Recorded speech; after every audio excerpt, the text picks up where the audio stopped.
Hello, everyone. Good afternoon. Welcome to AI Practically. Today, in this episode, we'll be talking about training humans to work with AI employees. In the last two episodes, we spoke about the idea of AI employees. We defined what they are, and we spoke about practical implementation for sales teams last week. Today, we want to focus on how you can train your teams to actually get this idea of AI employees and to actually increase the AI literacy in general. Why is it important? We hear many managers asking nowadays, should I train my team in AI or how should I train my team in AI? They're not technical. And we're not talking about your IT teams or your developers who definitely are probably already using AI to make their work much faster and much better. But your non-technical employees are who are often struggling. And that's what we'll try to cover today with some best practices on how to train them right, how to get them up to speed with everything AI, and how to make sure we get them equipped with the AI skills they need today. Let me welcome Boril as usual. Boril, welcome to the third episode. I'll let you introduce yourself and we kick off. Okay, hi Lukas, thank you for inviting me again. My name is Boril. I literally create and deploy AI employees for my clients and for myself.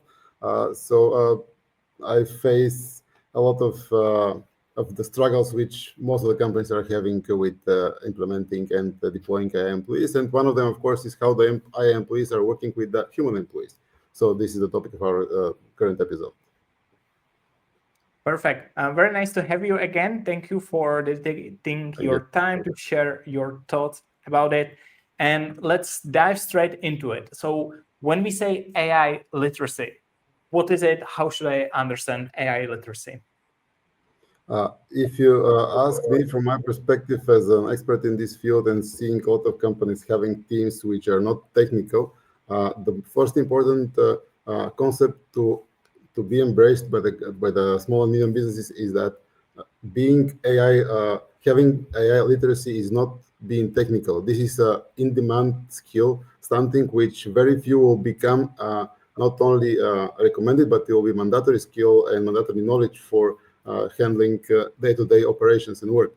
The same was with Microsoft Office years ago and many other technologies which initially were very technical, and now they are part of our life, not only in the office, but in our day-to-day life.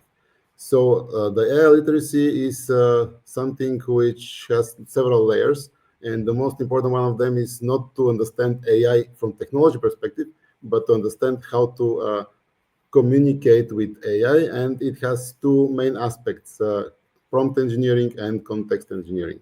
So this basic literacy means how do you speak or work with AI, and how do you use the tools, because there are a lot of examples of team members using ChatGPT, Claude, and the other models in a way which is in some cases even plain stupid, and they expose company data to the models, or they get answers which are not correctly formed as a question, so they receive the wrong answer and they mislead the entire team, or they make even bigger mistakes. So this is the basic level of knowledge and skills how to use AI. But when we have AI employees in the picture, we have two other let's say pillars of how to integrate them in the team. The second pillar is some team members, most of the team members will need to be able to work with some AI tools. One of them, of course, is ChatGPT or Claude, but there are a lot of other tools which, depending on the AI employees which we implemented, they will need to be in use. For example, some of the AI employees work with Notion or with Airtable. Some are working with Telegram and Slack. So it depending on the workflow which we implemented, the team members should be trained how to use these tools.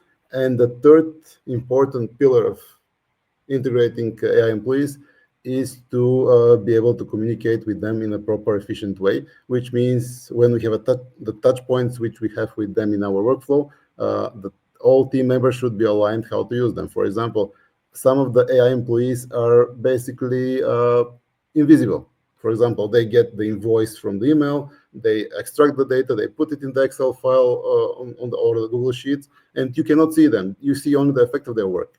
But in some cases, you can chat with them, and in other cases, you are sending emails to them or using different kind of tools. So this third pillar is very important. So the human team needs to understand how they interact with the AI employees and what they can expect from them. Perfect. Thank you very much for that overview. Super helpful. And I specifically love the example of Microsoft Office. It's one example I like to use myself with Excel, for example. At the beginning, Excel was something very technical, which only maybe people in finance or like data analysts were using. Today, it's a normal skill when we're expecting everyone to be able to use Excel or Google spreadsheets, right? And you're not asking someone else to build a spreadsheet for you when you need to do a simple spreadsheet. In similar way, we need to get people up to speed with using AI tools or AI in general, which they have available today, to be able to use it effectively and not to depend on a tech team to build some tools for them. Because you don't need a tech team. Also, nowadays we don't put our skills in Excel and Word as something which we are proud of. We don't put it in our CV because it's something which is required and which is expected. So in several years, we will not even need to put in our CVs AI skills because we need to have them and we need to be part of our operation day to day. Yeah. And yet companies are maybe still a bit hesitant in some places to train their let's call it generic employees or non-technical employees with AI. And there are some common fears we hear from them, and I wanted to touch on them. So first one is, we're not a tech company, or my team is not technical. And you said it's not about this, but how would you answer to a manager who's saying, we're not a tech company, I don't need everyone in my company to be trained with AI? This is a very easy answer because would you say that you are technical if you use Facebook or Instagram or TikTok, for example? This is the same level of complexity you have in this kind of social network apps you have in ChatGPT and Claude, for example. So it's not about being technical. You don't need to understand. Most of the people don't understand the AI infrastructure anyway. So it's very complex, and maybe few people in the world understand how it works. But how to use it, it's a different story. It's like you just chat with this AI bot, and you need to know not the technicalities, but you need to know how to structure your communication, what to ask, how to ask it, which is not technical skill. This is just a writing skill, and it's available and accessible to everyone. And when we say the skill or AI skills, are we talking about that everyone should be able to build their AI agent, or are we saying that everyone should be able to use tools like ChatGPT or Claude in the right way to make their work effective? Like, where are we on that spectrum? What are we saying that everyone should be able to do? So definitely everyone should be able to communicate efficiently with the big models like ChatGPT and Claude. So they need to be able to create prompts to be able to pull the results they want from them. Doesn't matter it's like analysis or research or creating images or text. They need to be able efficiently create the task for the AI tool. Otherwise, if they don't do it, they will receive crappy output. So this is the basic level. Regarding the AI agents and development, currently this is a bit technical, but I think in the next 3 to 5 years it will become so easily from technical perspective that in some point it will become a day-to-day skill as well. But for now, of course, it's very technical, and communicating with AI models is the basic non-technical skill which every one of us should be able to master. Just reminded me a meme I saw today or yesterday. It said something like, somewhere in the world there's the dumbest person you can imagine, and ChatGPT is saying to them that you are absolutely right with whatever you're saying. Right? Yeah. So that's something we're trying to tackle here. That's why you want to train everyone to understand that AI is not always right, and argument that ChatGPT told me so is not a valid argument at work, and that's part of the training. Okay. This is Lukas, sorry to interrupt. Just this very important note. You're absolutely right. Not because I'm AI, but because yes, this is the part of the literacy of AI. Even though we are not technical, we should not be technical. We don't need to be technical people here, but we need to understand how AI works in a very basic level. And one of the important concepts to understand is that AI is not our friend. It is not thinking. It's not understanding what we are saying. It is a predictive algorithm, which is basically just confirming what we are saying and trying to guess what is the best thing to say next. So as you said, when AI is saying you are right, we should not use AI for confirming our opinion, making decisions or stuff like this. It has more other strengths we can use for our work and life. It's funny because it's not that long ago when we were explaining to our parents and kids and everyone that whatever you read on Facebook, that doesn't mean it's true just because it's on Facebook, right? So today Same thing with we're AI. back at it just with ChatGPT and Yeah. the likes of them. Okay, let's move on to the next challenge we're hearing from managers when it comes to training on AI. And that's usually something along the lines, my team is already very busy with their work, that they're at full capacity. How do I, in the middle of it, how do I train them on using AI? What would you say to that? I will say that this is the harsh reality, and if they don't train their people to how to use AI, they will become more and more busy, and at some point they will crash, and the company will implode because the amount of work which they have can be reduced or optimized by using AI tools, using knowledge of AI. So they definitely need to set some time for training the people, because this will be one of the bad effects. If you don't train them, you will not be able to do all the work in this era of so much information and so much overload with everything. But the second negative effect will be if your team is not very well trained how to use AI, they will use it in the wrong way. And if they use it in the wrong way, they can do a lot of harm to your company and reputation of your brand as well. Yeah, absolutely. And then again, if you go back to the parallel with Google Sheets, just imagine you're saying to someone that your team is too busy to teach them how to use Google Sheets, right? Yeah. So What is the that's reduce just paper, right? You need to set time for training. Especially everything is especially AI is developing so fast that you definitely need to set aside even 15 minutes to 20 minutes per day to learn new things about AI, because if you're not advancing, you're not staying at one place, you're just going back because everything is moving very fast forward. Yeah, absolutely. Which brings us to the format of the learning. Obviously, there are, as for any topic, there are multiple formats how you can be learning about AI. You can watch video courses, you can watch YouTube, you can read about it. There are obviously already some like structured courses.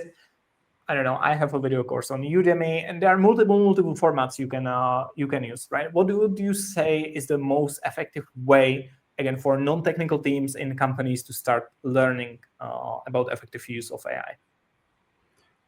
Definitely, because from my experience, I was doing a lot of online courses before and now, and live trainings and all that stuff. So I have a view on the entire ecosystem of training. In nowadays, like 2025, there are two important elements. First, people are very busy. They don't have the time span or attention span to stay and watch like 10 hours of video content. They just don't have the time, even if they want to do it. So definitely we need to involve multiple channels of communication, of transferring the information, and to involve interactivity as well. What does that mean?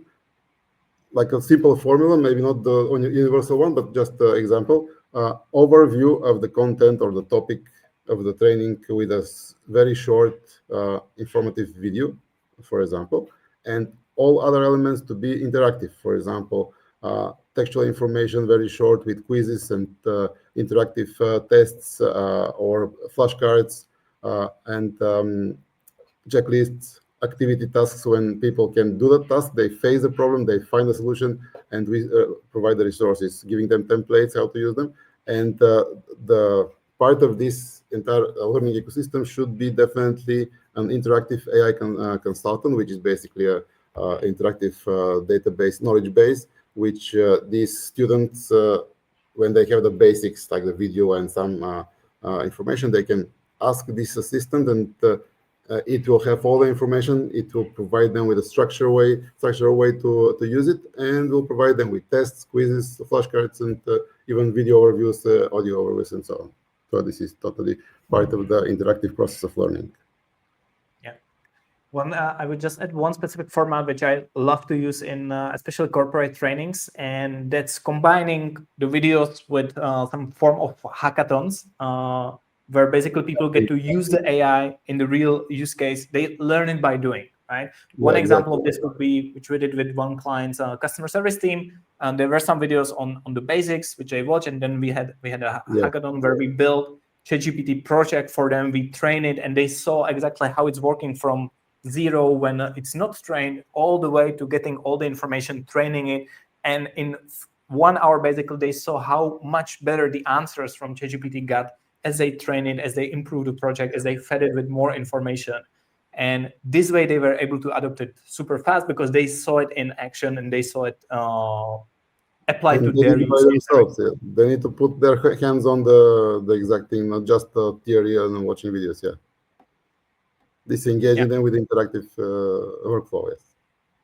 absolutely. Now, when we train our team, the big question is, how do I kind of put certain control in place as a manager or maybe as a company in general? How do I make sure my people are using AI in the right way? You mentioned some risk to the company at the beginning. So how do I keep this somehow under control?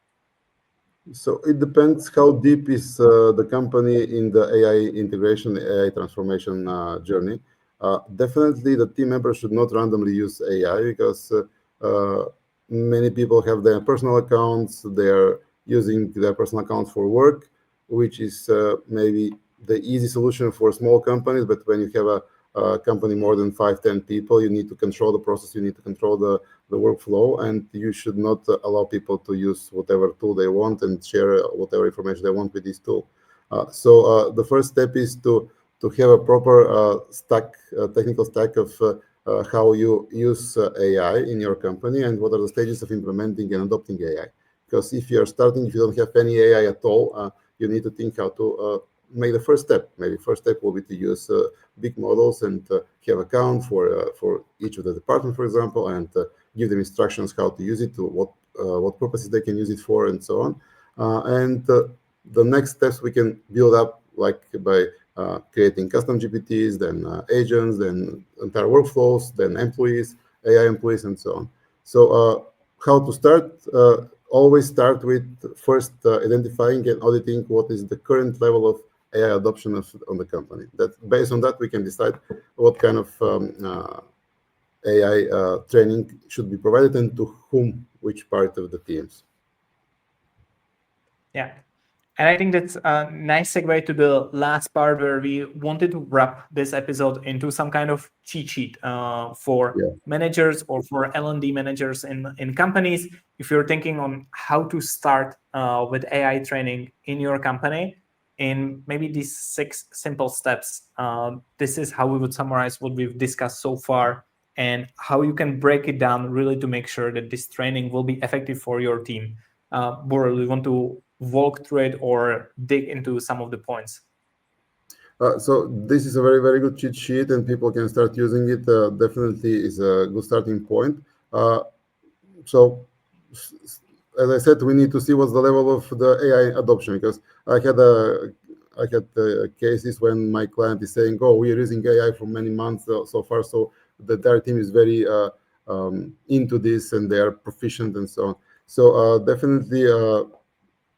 This is an introductory checklist which we can apply to any company. And when we see the level of the, because sometimes in many times the team members, they have different level of understanding of AI, but this is the baseline. So we need to start with a small training, then at least how to write prompts, how to understand the output, and of course to understand how are the different tasks should be approached, like research, image creation, content creation, analysis, and all that stuff. And then we can go deeper with giving them more specific training for the different tasks. For example, the financial analyst, maybe they will need a specific prompt library for analysis of the stocks or the spends or income and so on. So definitely we need to start with this cheat sheet, this initial steps of basic training, and then we can go deep, depending on the department or the role. Yeah, the base level is important. There's one more thing which usually affects the training, and that's the internal company policy, if there's any existing. Like some companies I've seen, for example, they can only use Microsoft Copilot for work, right? And they're not allowed to use any other tool. So then obviously you tailor it to the situation. I think the good It's an thing is, influence of you, at yeah. least when it comes to prompting and the basic principles, they apply regardless of which tool you're using, right? If you get good in prompting, Yeah. it will be fine for you. In Copilot, it will be fine whether you're using Claude or ChatGPT. It doesn't matter that much. Yeah, these are the basics, yeah. And then these companies, these teams can learn how to use specifically Copilot and get the maximum out of it. But without a baseline, they cannot do it properly. Yeah. So to summarize, if you are today thinking how to start training your team, you want to try it yourself and you want to start somewhere, really start with like 30-minute session where you will focus on one real task. Don't talk about any theory. Don't talk about how large language models work and all that. That's probably not really important for your customer service team or for your operations team. But take one task from their daily routine, which takes some time and which can be automated or which can be improved by AI, and start on that. Do training on how do you use it for that specific task and see how your team adopts it, and then move on to the next one. Learn by doing, yes. Perfect. All right, Boril, thank you very much. There was a great overview on how to start training our teams on AI. Very Lukas. insightful. Thank you very much. And for Thank you. anyone watching, next week we'll be back with another topic where we will look at on how to go from manual to automated processes. So we will try to show you a little bit of what we're doing with clients when we're automating some of the manual processes. So we will be back next Tuesday as well. Thank you, anyone who was watching or who will watch this as a recording. Please, as usual, send us any feedback, any ideas for next topics or questions. We will definitely appreciate it. See you next week. Boril, thank you very much. Thank you very much. Thank you, guys. See you next week.